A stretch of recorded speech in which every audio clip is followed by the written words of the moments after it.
রাজধানীতে জলাবদ্ধতা তৈরি না হওয়ার ওয়াদা দিলেও বাস্তবতা একেবারে ভিন্ন। মাত্র কয়েক ঘন্টার বৃষ্টিতে ডুবে গেছে ঢাকা শহরের জন্য দুঃখ প্রকাশ করেছে ঢাকা দক্ষিণ সিটি কর্পোরেশন। সংস্থাটি গত 4 বছর 360 কোটি টাকা জলাবদ্ধতা নিরসনে ব্যয় করলেও এখন সমন্বয়হীনতার দিকে আঙ্গুল তুলেছে। অতিরিক্ত বৃষ্টি আর পলিথিনকে দায়ী করছে জলাবদ্ধতার জন্য। স্বপ্ন না দেখিয়ে বাস্তবায়নে পদক্ষেপ নিতে নগর পিতাদের মনোযোগী হবার আহ্বান নগর পরিকল্পনাবিদদের। বিস্তারিত ফরুক বাবুর রিপোর্টে।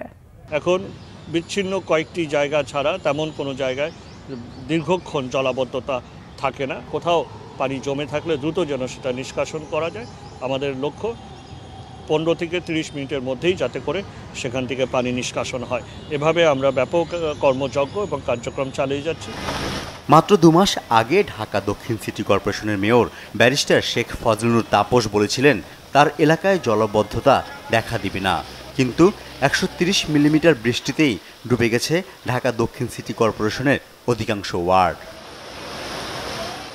অনেক এলাকার প্রধান সড়কও পানির নিচে চলে যায়, ডুবে যায় মার্কেটও। তাহলে গত 4 বছর কি কাজ হয়েছে জলাবদ্ধতা নিরসনে, সেই প্রশ্ন সামনে এসেছে। ঢাকা দক্ষিণ সিটি কর্পোরেশনের রাস্তা মেরামতের কাজে বরাদ্দের অর্থের 30% ব্যয় হয় ড্রেনেজের কাজে। সেই সাথে আলাদাভাবে ড্রেনেজ ব্যবস্থার উন্নয়নে প্রতি বছর কম হলেও প্রায় 80 কোটি টাকা বরাদ্দ রাখা হয়। এত সবের পরও 4 ঘন্টার বৃষ্টিতে পানির নিচে ঢাকা শহর।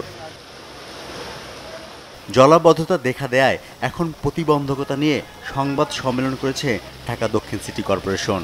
জলাবদ্ধতার মুখ আর দেখবে না এমন কথা প্রতিবছর বলা হলেও বাস্তবতা ভিন্ন। সংস্থাটির প্রধান নির্বাহী কর্মকর্তা বলেন, অন্যদের কারণে সৃষ্টি হওয়া সমস্যা কর্পোরেশনের কাঁধে তুলে দেয়া উচিত নয়। আমাদের প্রচেষ্টার কোনো নেই, কিন্তু কিছু সীমাবদ্ধতা আছে, সেটা আমি অকপটে আপনাদের কাছে স্বীকার করেছি। একদিনই সব কিছু হয়ে যাবে না, কিন্তু সবার সহযোগিতা লাগবে। তবে কি পরিমাণ বৃষ্টি মোকাবেলা করার সক্ষমতা ঢাকা দক্ষিণ সিটির রয়েছে তাও জানে না সংস্থাটি। আমাদের গত কয়েক বছরে যে অভিজ্ঞতা হয়েছে, স্বাভাবিক বৃষ্টিতে আমাদের সমস্যা হবে বলে আমরা আশা করি, সমস্যা হবে না বলে আমরা আশা করি।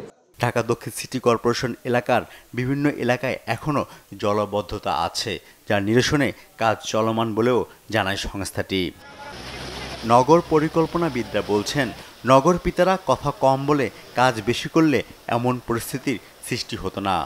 আগামী বর্ষায় কোনো ধরনের জলাবদ্ধতা থাকবে না, এই বাস্তবতাই তো আসলে ঢাকা শহরে নেই। মেয়ররা যখন বারবার এই আশ্বাসটা দেন, আসলে সেটা ঢাকার যে দীর্ঘদিনের নগর পরিকল্পনার যে আমাদের যে অব্যবস্থাপনা, উন্নয়ন নিয়ন্ত্রণের অব্যবস্থাপনা এবং আইনের শাসনের দুর্বলতা, সেটাকে উপেক্ষা করা হয়।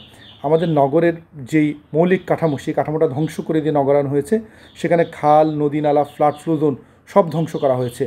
এখন পুরো শহরে সবুজ এলাকা এবং জলাশয় এই মিলে আমাদের 10% ভূমিও নেই যেখানে এই পানিটা ধারণ করবে কিংবা পানিটা মাটির নিচে পাঠিয়ে দিবে, যেখানে আইডিয়ালি 40% থাকার কথা ছিল। এই জায়গাতে যদি আমরা কোনো ধরনের পরিবর্তন না আনতে পারি, তাহলে এই ধরনের আশ্বাসই আমাদের কোনো প্রয়োজন নেই।